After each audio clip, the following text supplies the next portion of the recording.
Hey everybody, Emma here from the Future Perfect Project. How's it going? I am a media producer and facilitator here at the Future Perfect Project, and we provide free arts workshops to queer youth all over the country and all over the world. And aside from that, we do a lot of incredible things. Our guest just arrived, Joy Episalla, so I'm a little distracted. And let me invite them to join us. Here we go. Hi, Kat. Thanks for coming. And this is FPP Live. We have conversations. And there they are. Hi. Hi.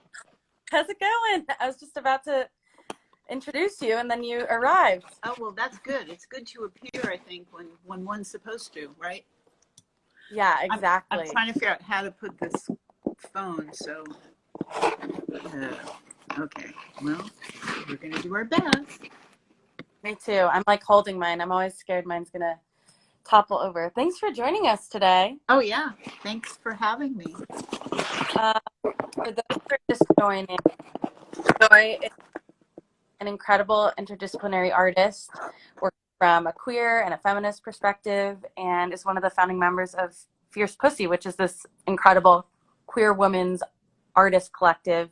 And you're an amazing activist. And I'm just so grateful for your time today, and I'm excited to talk to you. Me too. Let's talk with you.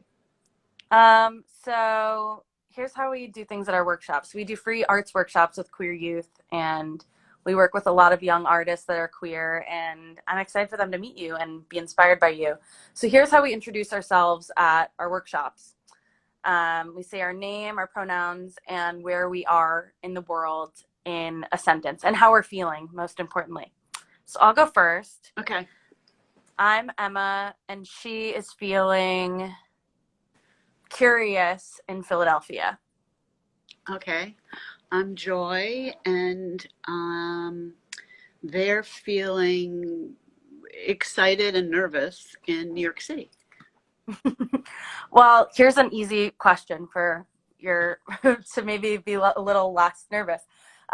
Where on the LGBTQIA plus spectrum do you feel you identify, and is queer a word you like to use? Yeah, I think queer is a really interesting word to use. I think it makes it a fuller spectrum. I would say that when I was very young, it was much more of a derogatory term. And then the more I came out, and once I got together with my fellow AIDS activists and also Fierce Pussy, we reclaimed that word queer. So it became powerful, like we owned it. And I think that opens up a lot of things in that way. I think that early on, not only when I first came out, but when I first became more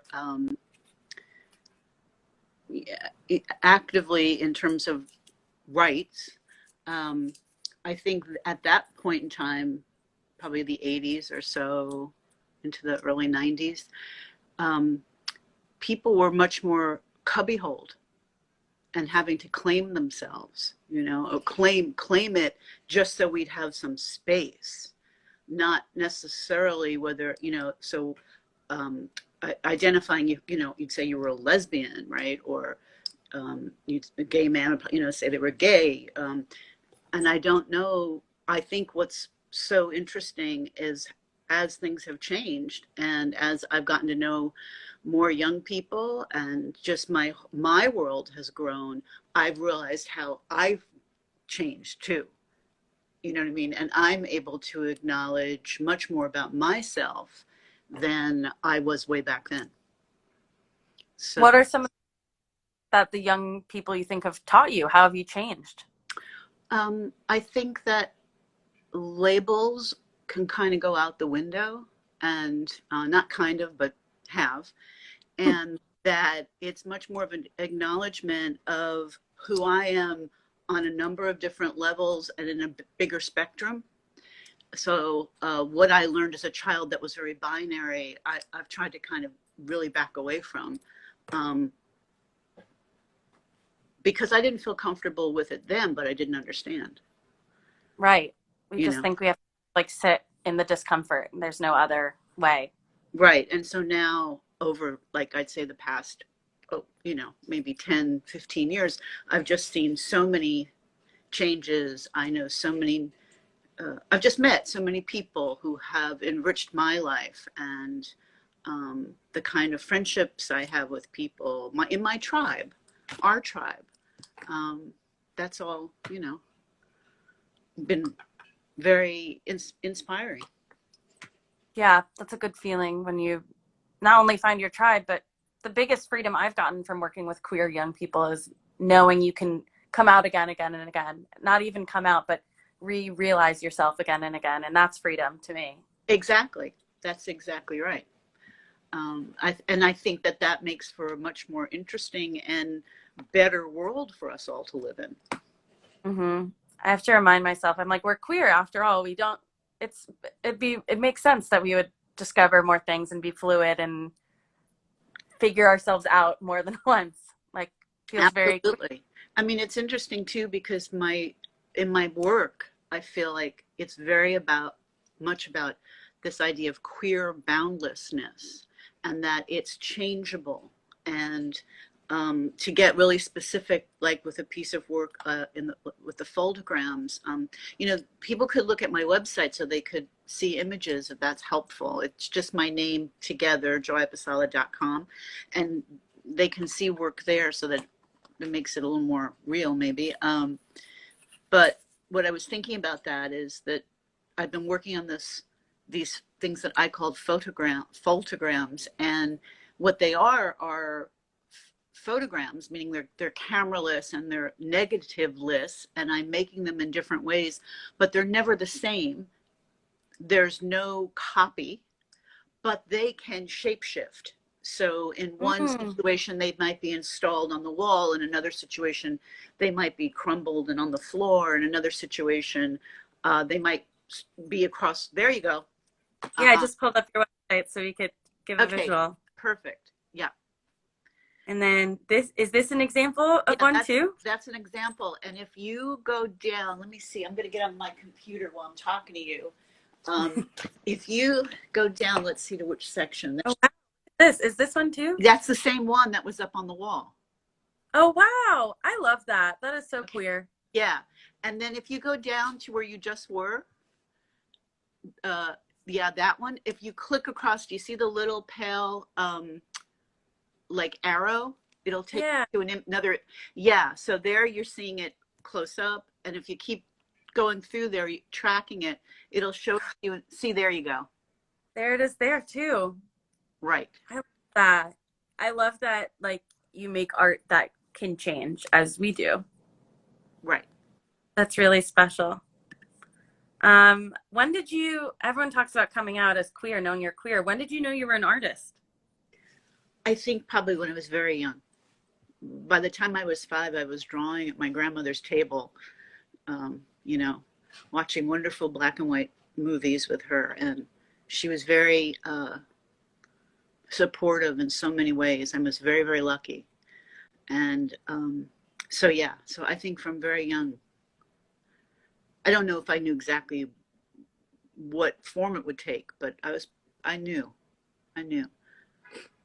And then did queerness kind of come shortly after? Well, what I was thinking about today was, I remember the first time I heard the term lesbian. I was about 9 on the playground, and there were these older girls, and they were talking about somebody, and they were saying that this person was a lesbian. And I'd never heard the term before, but I remember thinking, that's me. Oh my gosh. Yeah, I don't know why, but how'd you know? Don't know. And I don't know that I totally paid attention to it. It just something, but I'm like that. Like I know things before they happen, kind of thing. So I obviously had some kind of inkling of something. And also I always had a really diversified group of friends. I definitely had gay friends. I had a drama teacher who was gay, and he was a wonderful influence. That was like in high school. And then when I was about 14, 15, 16, somewhere in there, my grandmother gave me these photographs of her sister with these two other women that I did a lot of work with way later on. Hmm. So she knew more about me than I did, I think, in some way. Same Oh, person, wow. right? My grandmother. Yeah. Really interesting. That's cool. Go In shout out to fact, grandma. those, there might be, they're not the ones from my grandmother, but they're in a similar vein. Let me see if they're on the website. Another thing, this bookcase with some Freud, that's from Freud's study in London, wow. where he moved in 1939. He left Austria. They got him out of Austria and they got him to London.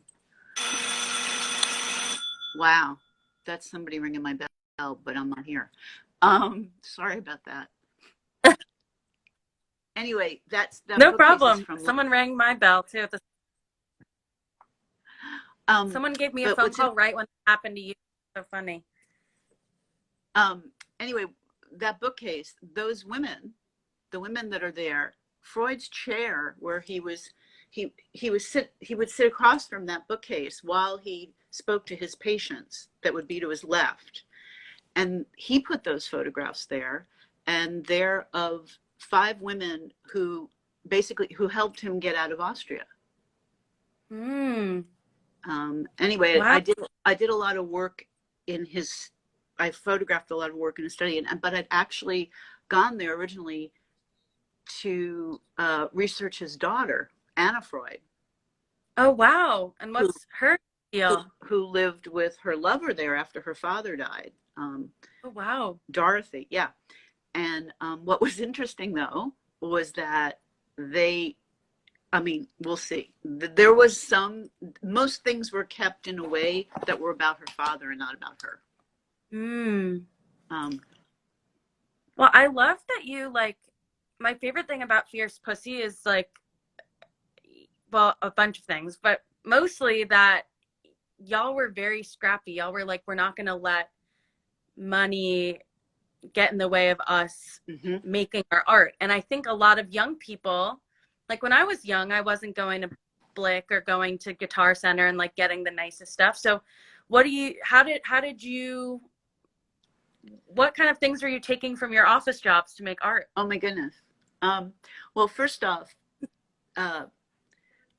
we would meet at a friend's house, right? And we were all in ACT UP together. So, we'd say, hey, there's going to be a meeting at so-and-so's house. And we'd work on a poster, and we'd do it on an old typewriter, right? And the first posters were the list posters. If you go to fiercepussy.org, you can see and go under the projects, or I think it's projects tab or poster tab, people can see those lists. And it was there you go, right? Leslie Butch, pervert, girlfriend, bulldagger, sister dyke, and proud, right? And we were taking back all these derogatory terms. Yeah. And what's interesting, well, a couple of things. So those posters, they were like this big, little column. And then Carrie Yamaoka, one of the people in Fierce Pussy, and that's also Zoe Leonard and Nancy Brooks Brody. The 4 of us are still working together. We were part of the core founding group of Fierce Pussy. Anyway, Carrie and I were working at Condé Nast magazines. We were doing Paste Mechanicals. And we have to thank Condé Nast because they paid for all of Fierce Pussy's. They, generously gave their Xerox machines. And so we would blow up the posters and run them off. Same thing for ACT UP posters. And that's great. It was like whatever was at hand. Yeah. So here's one. Oh, we just really enjoy each other. So that photograph was an old photograph that belonged to one of the people in the group. We all brought our baby pictures. We all brought in pictures of relatives, whatever, that we thought were useful to us. Yeah.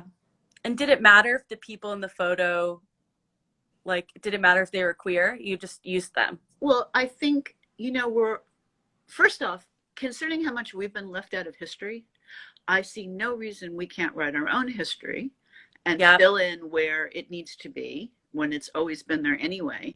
And, you can't judge a book by its cover, but that's not to say that the way one looks at the world can't be the way the one wants to be in the world, right? So if you see this picture, this photograph of these two women together, so yeah, why not? Why wouldn't it be that? Right. Same with this one, right? Right. Yeah, that reminds me of something. Do you know about ships and shipping? Like not shipping items, but shipping people together, like wanting them to be a couple. Do you know about that? No, it sounds fabulous.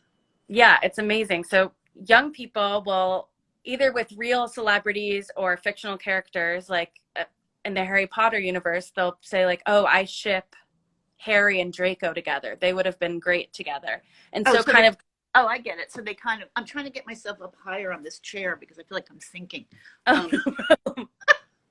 Go ahead.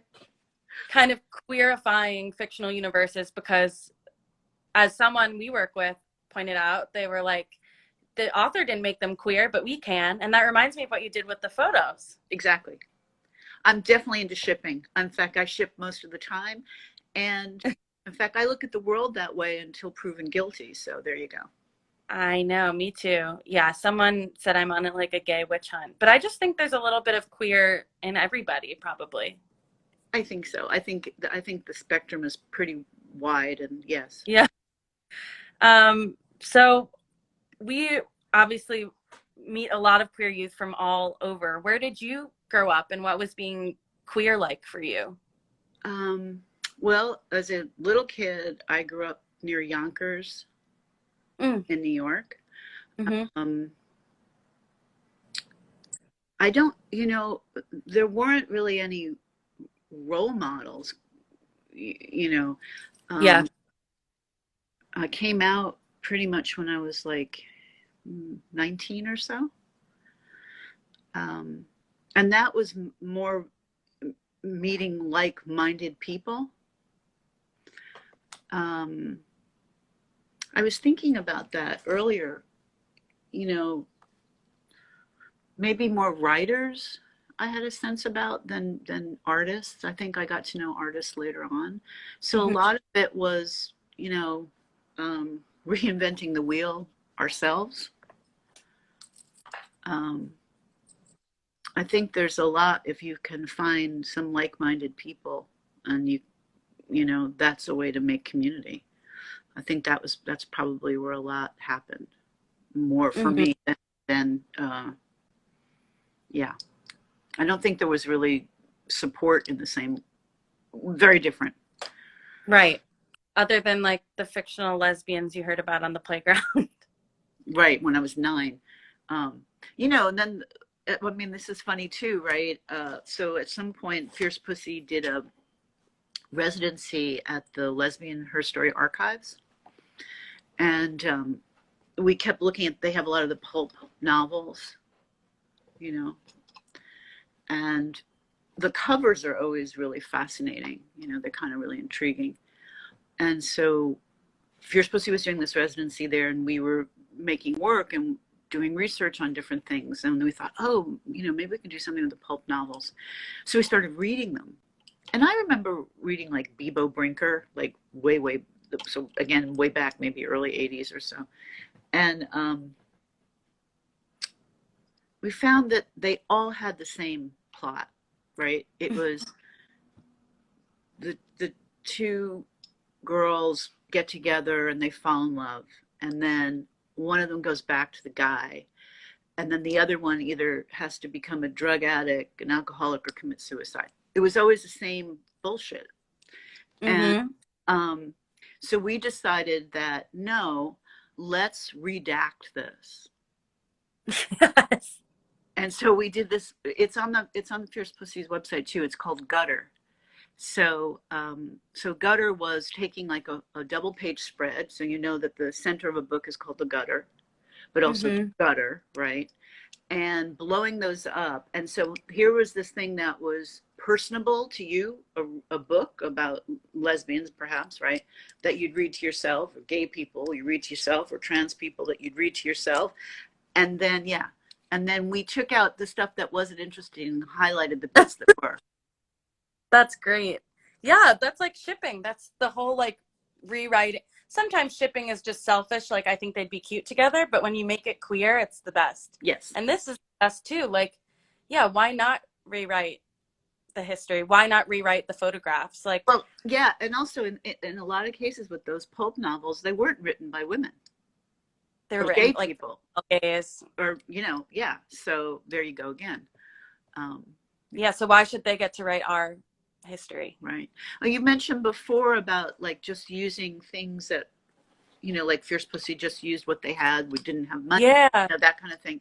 And I think that's really important for artists, but young artists too, because just looking around at the things that you're surrounded by, and trying things out with them, and then the things that you try out, like pin them up or give yourself time to look at them, because all of a sudden you start seeing other things happen. I mean, you can work on something for a while, and all of a sudden it starts to grow and change, and like you do yourself. And so I think there's a lot there, that it doesn't have to be the perfect thing. Yeah, with your foldograms, for example, like when you were making them, did you have a place that they would be in mind, or were you always planning for them to be all over? Yeah, in fact, I started out with them, and basically they started from, I had done this other project, and I was using this really horrible paper called RC. It's silver gelatin paper. It's photo paper, but it's made from plastic, and it's really ugly. And I really didn't like it. I mean, the images would come up very nicely, but if you got up close, the texture of it was ugly. And I had so many of these scraps left over, and I thought, oh, it's a waste, but maybe there's something here. And that's how I started to make them. I mean, basically, really getting into it. And so eventually those big ones were full whole rolls of that ugly paper that I just sort of, physically got involved with. And sometimes I'm burning them with a torch, and sometimes they're exposed to sunlight, and just all kinds of things of doing everything not in the correct order. Yeah. At Love all. that.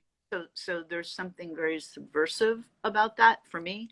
And that's also not following anybody's rules, Mm-hmm. I think it's hard when you're a young artist and you're insecure to think that because I was told in school, like, you have to learn the rules first and then you can break them, which stinks if you're ready to break them. Well, I mean, it can go both ways. I must say that I remember having to, you had to take a figure drawing class. I remember this even in high school. And I wasn't totally crazy about it, but I must say that it really, I mean, it didn't matter how the drawings came out or anything, but there was something about eye-hand coordination that I felt like I really got something from, and it served me well all these years now. So Good. I can't, you can't totally throw the baby out with the bathwater, as they say. I don't believe you have to color in the lines either, but I think, there's some things there that one might want to make use of here and there, Yeah. even if it's just sort of a small project on the side, and then you'd be amazed on how you start to pay attention. I taught was teaching 7th and 8th grade students how to use a 35 millimeter film camera. And, everybody had a phone that they were shooting with. And so, I showed them the mechanics of it, and then I taught them how to shoot and how to look through the lens. And boy, you would be amazed at the work they all did was incredible. And I think that, again, the fact that there were some, exercises that I wanted them to do, but as soon as they did that, then they were off and running, but they learned from that. So it's a little bit of both. There's some in the middle. Yeah. Yeah, there's some. Yeah. Back to Fierce Pussy. A big thing we do is also, we call it artivism, and is just like infusing activism into your art. And I feel like you do that pretty effortlessly. Was that always a part of your art? And did you ever run into trouble like putting up your public art displays? Oh my goodness, yes, of course. We used to, what we do, when I was saying to you, we'd meet at someone's apartment and we'd, work out the poster, and then Carrie and I would go back to our jobs and we'd run the posters off. Then we'd meet up at someone's house and we'd fill the buckets up with water and we paste, and we'd do it in a neighborhood, so we knew there was somebody's apartment we could go to fill up. And you'd always have a lookout for the cops, because you're going to weed paste this on the street, and it was cool, right? Mm-hmm. I think now it's even worse in the crackdown of everything, but yeah, I mean, I think there are ways, and you just have to have people to look out for you. That's kind of how we did it. Or another thing we did was borrowed a art moving truck and made it into a moving billboard, right? And that the Fierce Pussy truck, that's online too. And those were all posters again, that we gridded out and then made one big poster with by putting the pieces back together. There, yeah. Yeah, that's great.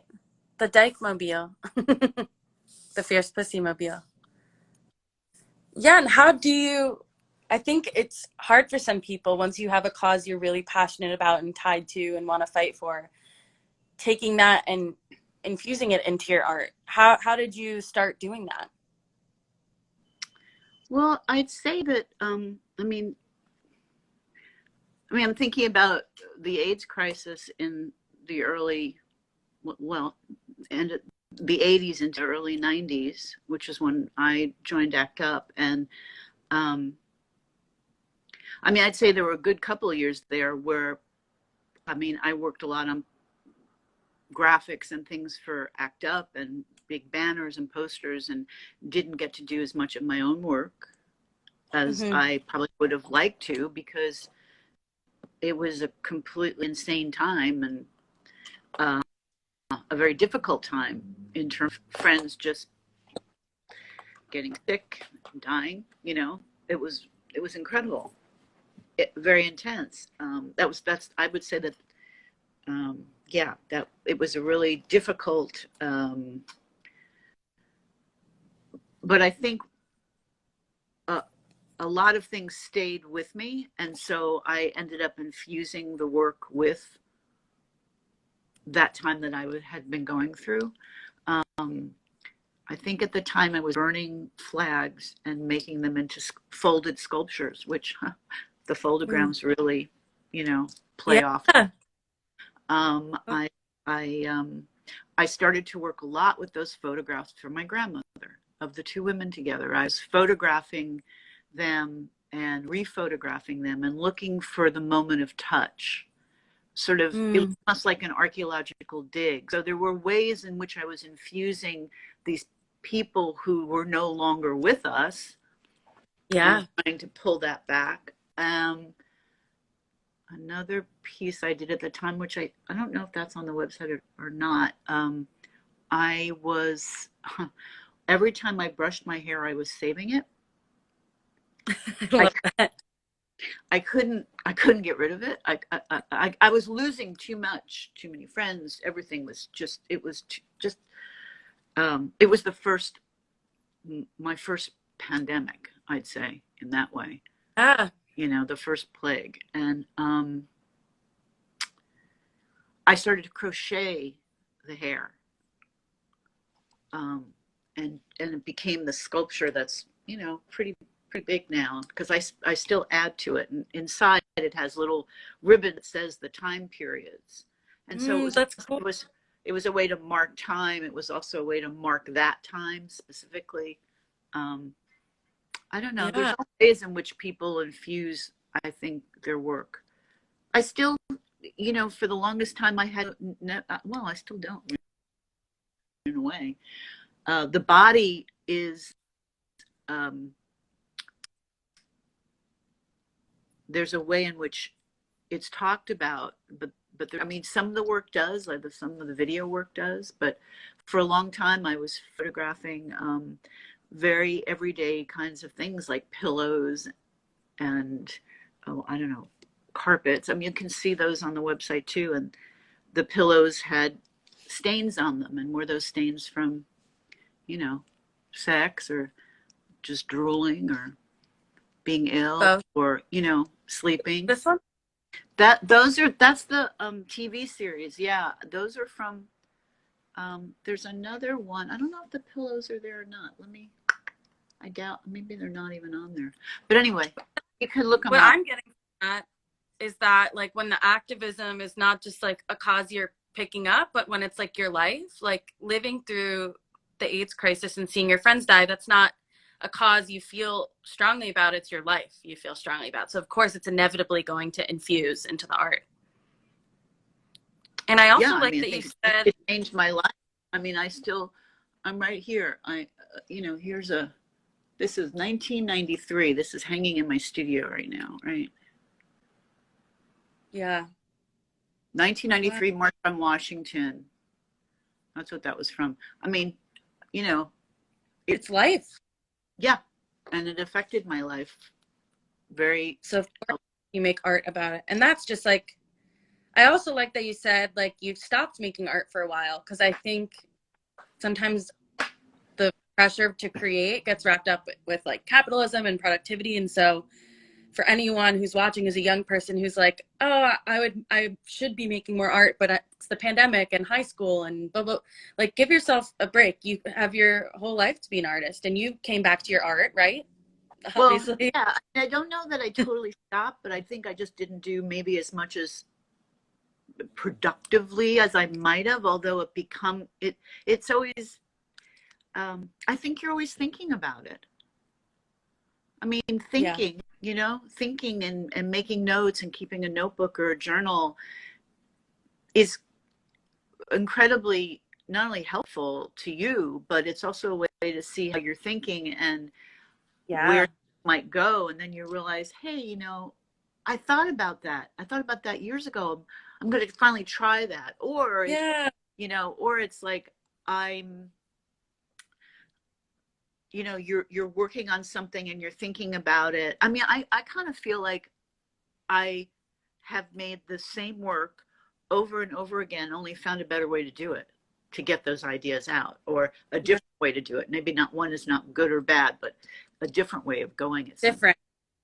Yeah. I like that. Well, I guess I've been really productive because I'm doing a lot of thinking and a lot of writing on my little notes app. So There you go. I guess Good. I'm really killing it.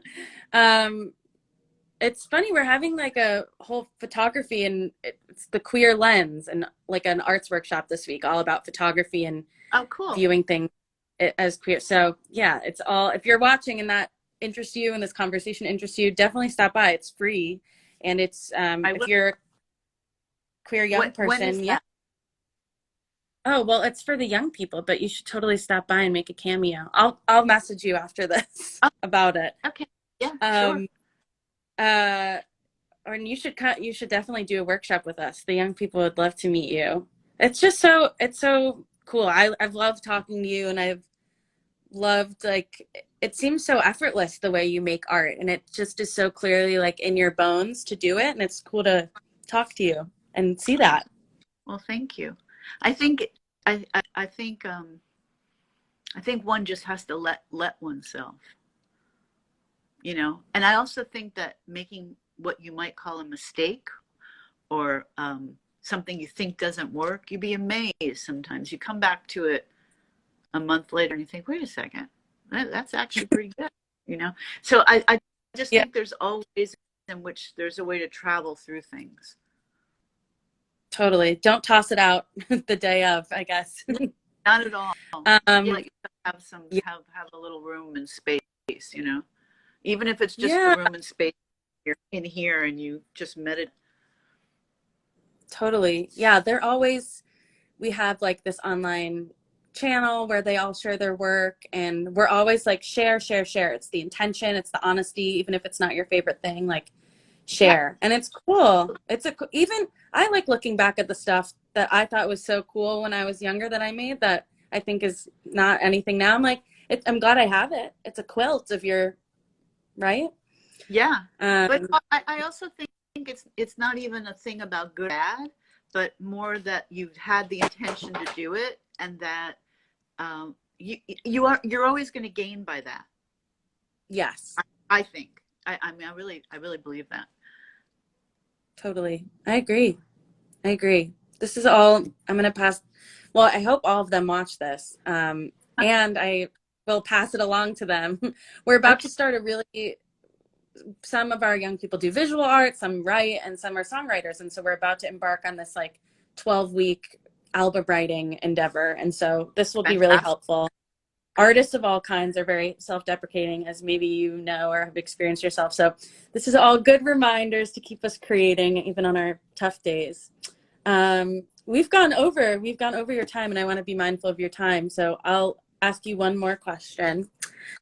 Okay. Since we are the Future Perfect Project, I want to know your idea of a perfect future, your vision. My vision of a perfect future. Well, um, hopefully now that, well,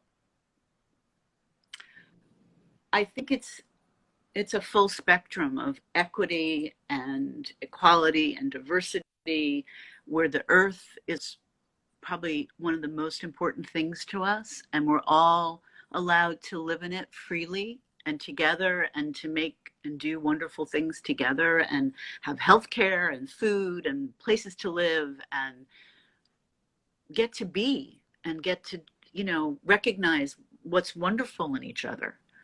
um, I love that. I'll meet you there. I'm ready. I'm ready. Me too. Joy, thank you so, so much for your time and for your artistry and your vulnerability. And we'll definitely chat offline about you stopping by and meeting the young artists Sure. we work with. All right. Very Good night, good. everybody. All right. It's wonderful to talk to Stopping you. by. Okay. Yeah, so good to talk to you. Good to meet you. This will not be the last conversation. Okay. All right. Good night, everybody. Bye.